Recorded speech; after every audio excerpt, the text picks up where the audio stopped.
Hello friends, अस्सलाम वालेकुम। कैसे हैं आप सब? उम्मीद करती हूँ कि आप सब बहुत अच्छे होंगे। और फ्रेंड्स, जो देख रहे हैं ये फूल, ये बहुत ही खूबसूरत गर्मियों के फूल हैं। अगर ये गार्डन में नहीं है तो गार्डन सूना रहता है, तो इसे ज़रूर लगाएं अपने गार्डन में। जिन्होंने भी अभी तक नहीं लगाया है, इसकी कटिंग बहुत आसानी से लग जाती है, छोटे बड़े सभी पॉट में, और वेस्ट कंटेनर, वेस्ट डब्बे में लगा सकते हैं।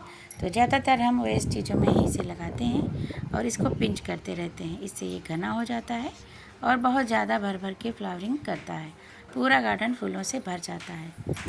तो सर्दियों में ये डोरमेंसी में चले जाते हैं, एकदम सूख जाते हैं जब ओस गिरने लगती है। और उसके बाद फरवरी जैसे ही स्टार्ट होती है, बस इसमें ग्रोथ शुरू हो जाती है।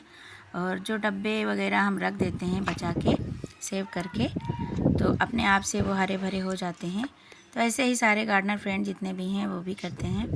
और जब इनकी ग्रोथ शुरू होती है तो सभी लोग कटिंग लगाना स्टार्ट कर देते हैं। तो ऐसे ही कटिंग लगाने से पूरा गार्डन फूलों से भर जाता है। जहाँ भी छोटे बड़े कंटेनर जो भी हैं, दूसरे प्लांट लगे हुए होते हैं, सभी में इनकी कटिंग हम लगा देते हैं। और देखिए बहुत अच्छे से ये गुड़हल और कनेर और चंपा बहुत अच्छे से खिल रहे हैं। तो गर्मी वाले जितने भी परमानेंट प्लांट होते हैं और जो सीजनल प्लांट होते हैं, तो फिर बहुत अच्छे से उनमें फ्लावरिंग हो रही है। और सदाबहार में हमेशा होती रहती है। और ये कनेर तो बहुत अच्छा हार्डी प्लांट है, इसमें कोई देखभाल नहीं है, ना ही कोई कीड़ा वगैरह, और हमेशा फ्लावरिंग होती रहती है सदाबहार पे। और चंपा और ये कनेर, ये भी बहुत हार्डी प्लांट है, कोई देखभाल की ज़रूरत नहीं है। और रूट बाउंड भी हो गया है ये, इसकी पूरी जड़ से भर गई है। बाल्टी जो है, वेस्ट बाल्टी और जो तेल के टीन होते हैं कंटेनर, उन्हीं में लगा हुआ है। और चंपा देखिए कितनी ज़्यादा फ्लावरिंग है, सभी ब्रांचें, कई कई ब्रांचें आई हुई हैं एक एक ब्रांच पे, और बहुत घना हो गया है। तो बहुत सारे काम होते हैं गार्डन में, इसीलिए थोड़ा लेट हो गए थे उसकी कटिंग लगाने के लिए, मोस रोज की। तो उसे गुलदोपहरी भी कहते हैं, मोस रोज, पर्टुलका। और देखिए इनमें कितनी कलियां आई हैं। एक ऐसा फर्टिलाइज़र है जो हम डालते हैं लिक्विड वाला, उनसे कलियां बहुत ढेरों आती हैं, बहुत ज़्यादा। जितने भी हमारे गुड़हल हैं सभी पे आई हुई हैं। और ये देखिए ये टिकोमा है वाइन वाला, तो ये बोरी में लगा हुआ था तो बोरी फट गई थी, तो इसको भी ट्रांसप्लांट किया है दूसरी बोरी में, तो अच्छे से उसकी भी ग्रोथ स्टार्ट है। तो ये फ्लावर बहुत ही खूबसूरत होते हैं, मोस रोज, और इसे गुलदोपहरी भी कहते हैं, और कई रंगों में ये आते हैं।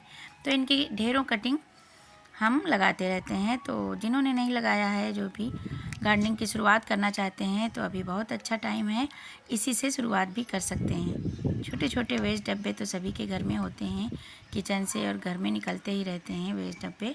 तो उनको कट करके, जैसे तेल आता है, जैसे पानी की बोतल होती है, तो कोई भी वेस्ट टोकरी हो या डब्बा हो, तो छोटी छोटी कटिंग कहीं से भी मिल जाएगी। अपने आस पड़ोस में कहीं भी, अपने नेबर या रिलेटिव के यहाँ से तो कटिंग ले सकते हैं, आसपास कहीं भी मिल सकती है।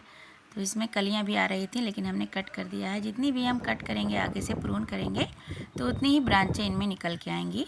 तो ऐसे ही हम विनका में भी करते हैं, ऐसे ही ग्लाडिया में। तो देखिए बहुत ज़्यादा फ्लावरिंग होती है जब हम आगे से पिंच कर देते हैं, तोड़ देते हैं। और सारे जितने भी हिबिस्कस हैं बहुत अच्छे से खिल रहे हैं। और बाल्टी भी टूट गई है, एकदम छोटी सी, एकदम ज़रा सी मिट्टी का उसका रूट बाउल है, और बहुत ज़्यादा फ्लावरिंग हो रही है। और अभी बहुत तेज़ धूप हो रही है, तो इसीलिए उसको हम पॉट भी दूसरा नहीं दे पा रहे हैं, क्योंकि तेज़ धूप और गर्मी में झुलस रहे हैं, सारे प्लांट मर रहे हैं। तो इनको बचाना ही ज़रूरी है, बहुत मुश्किल है। तो इसीलिए नहीं किया है अभी रिपोर्ट, फिर कर लेंगे किसी दिन जब बारिश शुरू होगी। बारिश अभी हमारी तरफ अच्छे से नहीं हुई है, एक दिन कल हुई थी, बहुत हल्की फुल्की। तो जितनी भी ये हम लगाते रहते हैं वेस्ट डब्बों में, तो इसकी आगे की ब्रांच कट करते रहते हैं। तो यही रीज़न है इसके ज़्यादा फ्लावरिंग का। जितना हम आगे से कट करेंगे उतनी ज़्यादा इनमें कलियाँ आएंगी, ब्रांचें ज़्यादा निकलेंगी तो ज़्यादा कलियाँ बनेंगी। और हमें इनमें लिक्विड फर्टिलाइज़र देते रहना है हर हफ्ते में, हर 10 दिन में या 15 दिन में, जब भी टाइम मिले। तो लिक्विड फर्टिलाइज़र बहुत अच्छा होता है, जैसे सब्जियों के छिलके और फलों के छिलके, इनसे बहुत अच्छी कलियाँ आती हैं, फ्लावरिंग होती है। और कोचिया के भी प्लांट अभी लगाने हैं, लेकिन बहुत ज़्यादा गर्मी की वजह से अभी हम नहीं लगा रहे हैं। और जहाँ भी लगे हुए हैं तो वो बड़े बड़े हो गए हैं, और आगे से पिंच कर करके ऐसे डालते रहते हैं, आगे से पिंच करते रहते हैं। और इनकी मिट्टी बहुत अच्छी वेल ड्रेन होनी चाहिए। तो जो भी हमारी मिट्टी होती है वो बहुत अच्छी वेल ड्रेन होती है, बालू की मात्रा और खाद की मात्रा बहुत अच्छी रहती है, तभी अच्छे से फ्लावरिंग होती है, कलियाँ आती हैं। तो ज़्यादा खाद की ज़रूरत नहीं है इन्हें, लेकिन अगर हम लिक्विड फर्टिलाइज़र देते हैं तो वो चाहे बेला हो या गुलाब हो या फिर हिबिस्कस हो, कोई भी प्लांट हो फ्लावरिंग वाला या सब्जियों वाले, या फिर ये जो हम लगाते हैं जो मॉस रोज होते हैं, जो गर्मियों या सर्दियों वाले जो भी होते हैं सीजनल फ्लावरिंग प्लांट, सभी को जब हम केयर करेंगे और लिक्विड फर्टिलाइज़र डालेंगे तो देखिए कमाल, बहुत अच्छा रिज़ल्ट मिलता है। देखिए कितनी कलियां हैं, भर भर की फ्लावरिंग भी हुई है, और जहाँ से हमने टिप को तोड़ दिया है वहाँ से कहीं 2 कहीं 3 ऐसे ब्रांच भी निकल के आई हैं बेला में। बहुत अच्छी ग्रोथ हो गई है। तो पिंच करना इसीलिए बहुत ज़रूरी है, जो भी फूल सूख जाएँ मुरझा जाएँ तो उन्हें ज़रूर हटाते रहें। तो उससे हमें तो बहुत अच्छा रिज़ल्ट मिलता है, बहुत अच्छे से फिर से उनमें ग्रोथ होती है, 2-3 ब्रांचें निकल के आती हैं और बहुत अच्छे से कलियाँ भी बनती हैं, फ्लावरिंग होती है।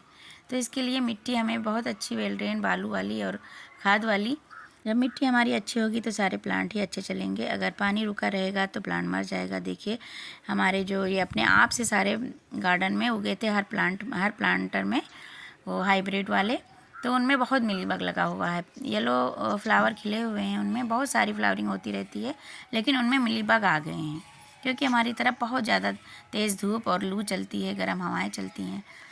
तो ये मिलीबग हमारे गार्डन में बहुत ज़्यादा आ गए हैं, इनका अटैक हो गया है हमारे गार्डन में। तो इनको जो हाइब्रिड वाले हैं इनको हम हटा देंगे। जितने भी टब में अपने आप से ये उगे थे, बहुत ज़्यादा फ्लावरिंग भी कर चुके हैं, आप लोगों से कई बार हमने शेयर भी किया है। तो ये बहुत अच्छे लग रहे थे, लेकिन इन्हें हटाना बहुत ज़रूरी है क्योंकि इनकी वजह से हमारे सारे प्लांटर में और सारे जितने मॉस रोज हैं उनमें भी मिलीबग बहुत ज़्यादा हो जाएंगे। तो फिर ना अच्छी ग्रोथ होगी और ना ही फूल खिलेंगे। जब मिलीबग लग जाते हैं तो फूल नहीं खिलते हैं, प्लांट की ग्रोथ भी रुक जाती है और कलियां भी नहीं बन पाती हैं। तो जितने भी हाइब्रिड वाले हैं फ्लावरिंग भी हो रही है, लेकिन फिर भी हम इन्हें हटा देंगे। तो इनको हटा के हम देसी वाले ही कटिंग लगा देंगे।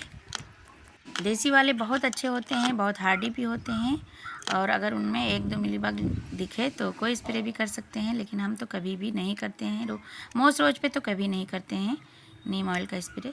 इस पे दिखे हैं तो इसको हटा ही देंगे क्योंकि हमें ये ज़्यादा नहीं पसंद है।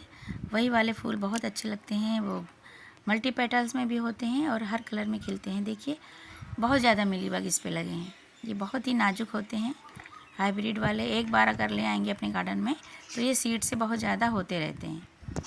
सीड से फिर से जब इनका सीजन होता है ग्रोथ का फरवरी में, बस इनका हर जगह निकलना शुरू हो जाता है। बहुत सारे गमलों में हमने हटाया भी है और बहुत सारी जगह पे लगे हैं। और ये देसी वाले हैं, देसी वाले बहुत अच्छे हार्डी होते हैं, इन्हें कोई भी देखभाल की ज़रूरत नहीं है, बस पानी बहुत ज़्यादा नहीं देना है, जब मिट्टी सूखी लगे तभी देना है। पानी की ज़्यादा ज़रूरत नहीं होती है इन्हें, क्योंकि ये सकुलेंट होते हैं, इसीलिए सकुलेंट में उनमें पानी पहले से स्टोर होता है इनकी डंडियों में, तो इसीलिए। और इनको लगा दें, अगर धूप में लगाएंगे तब भी ये लग जाएंगे। देसी वाले बहुत अच्छे हार्डी होते हैं, तो इन्हें हम कटिंग इनकी लगाते हैं तो धूप में ही अगर रख देते हैं तो भी लग जाती है। लेकिन कुछ को हमने लगा के इधर सेटी एरिया में रख दिया था, जिधर ये हिबिस्कस और ये पर्पल हार्ट और ये चंपा और कनेर के बड़े बड़े प्लांट रखे हुए हैं। जब चंपा और कनेर के प्लांट के नीचे छाया बनी रहती है, तो यहाँ पे हमने रख दिया था कुछ प्लांटर को, कुछ टब को। तो देखा है तो ये भी लग गए हैं, और जो धूप में रखे हुए थे कटिंग लगा के हमने वेस्ट मटेरियल में लगाए हुए थे, ये पॉलीथीन और ये डब्बे, तो सभी में लग गए हैं। जो शेड में रख दिया था उनमें भी लग गए हैं, और जो धूप में ही रहने दिया था देखने के लिए तो उसमें भी अच्छे से लग गए हैं। तो सारे टब जो विंटर में पिटूनिया लगाते हैं, डेंथस और वर्बीना, ये सब लगाते हैं इस टोकरियों में, और जब गर्मियाँ आती हैं तो उनमें ये हम मॉस रोज लगा देते हैं। तो बहुत खूबसूरत लगते हैं, गुलाब की तरह खिलते हैं भर भर के। और जो इसकी लंबी टहनियाँ हो जाती हैं तो उन्हें कट करके हम दूसरी जगह फिर कटिंग इसकी लगाते रहते हैं। लंबी लंबी ब्रांचें अच्छी भी नहीं लगती हैं, और जब हम कट करेंगे तो वो और घना हो जाएगा, उनमें ढेरों ब्रांचें आएंगी और ढेरों फूल खिलेंगे, कलियाँ बनेंगी, और इसकी कटिंग भी हर जगह लगाते रहेंगे। तो जो भी ब्रांचें लंबी लंबी लेगी लेगी सी हो जाएं तो उन्हें कट करके फिर उससे कई प्लांट हम बना सकते हैं, कई कटिंग लगा सकते हैं। बस ऐसे मिट्टी में मिट्टी हटा के और दबा दें। हल्का से दबाना ज़रूरी होता है, अगर ऐसे ही रख देंगे तो वो गल जाएंगी। और मिट्टी बहुत अच्छी होनी चाहिए हमारी, भुरभुरी वेल ड्रेन। और जिस भी पॉट में लगाएं वेस्ट डब्बों में, तो उनमें ड्रेनेज होल ज़रूर बना लें। तो हम चाकू से या फिर पेचकस गरम करके उससे बनाते हैं होल। होल का बनाना बहुत ज़रूरी है। पानी डालें और निकल जाए तभी प्लांट अच्छे से चलते हैं। और जो फर्टिलाइज़र है तो वो हफ्ते में या 10 दिन में लिक्विड वाला दे देते हैं, क्योंकि गर्मियों में हम यही देते हैं और यही बहुत अच्छा रिज़ल्ट हमें देता है। सारे फ्लावरिंग प्लांट पे और सब्जियों वाले पे बहुत अच्छा रिज़ल्ट मिलता है।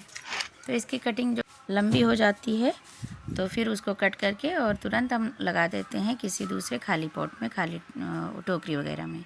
और इसकी हैंगिंग बास्केट भी बहुत खूबसूरत होती है, लटकती हुई।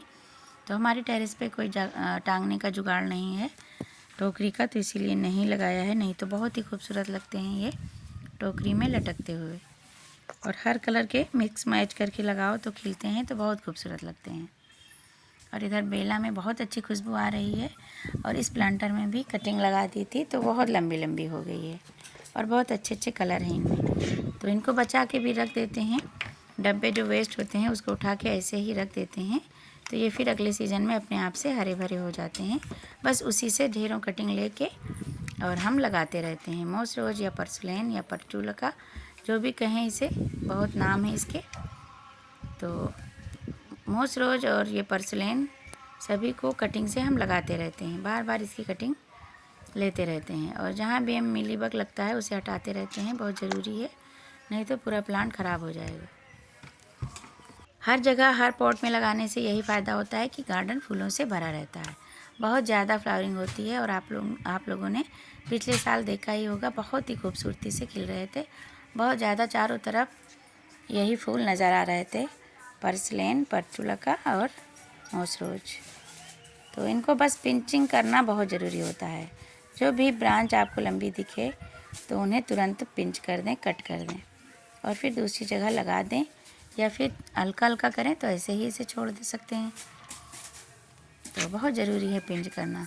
तो इसकी कटिंग बहुत आसानी से लग जाती है, बस मिट्टी को हटा दें। और अगर मिट्टी हमारी पहले से गीली रहती है, पानी हम पहले डाल दें तो और अच्छा होता है, बहुत अच्छे से कटिंग लग जाती है। मुलायम मिट्टी होती है, सॉफ्ट।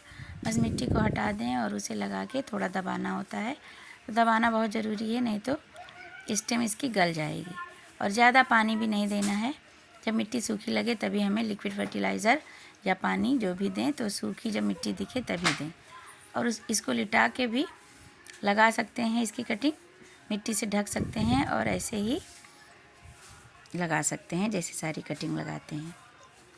तो जितने भी टब हमारे विंटर वाले थे जिनमें पिटूनिया और डेंथस वर्बीना लगे हुए थे, तो इनको धीरे धीरे जैसे जैसे खाली हुए हैं ऐसे ऐसे ही हम लगाते जा रहे हैं।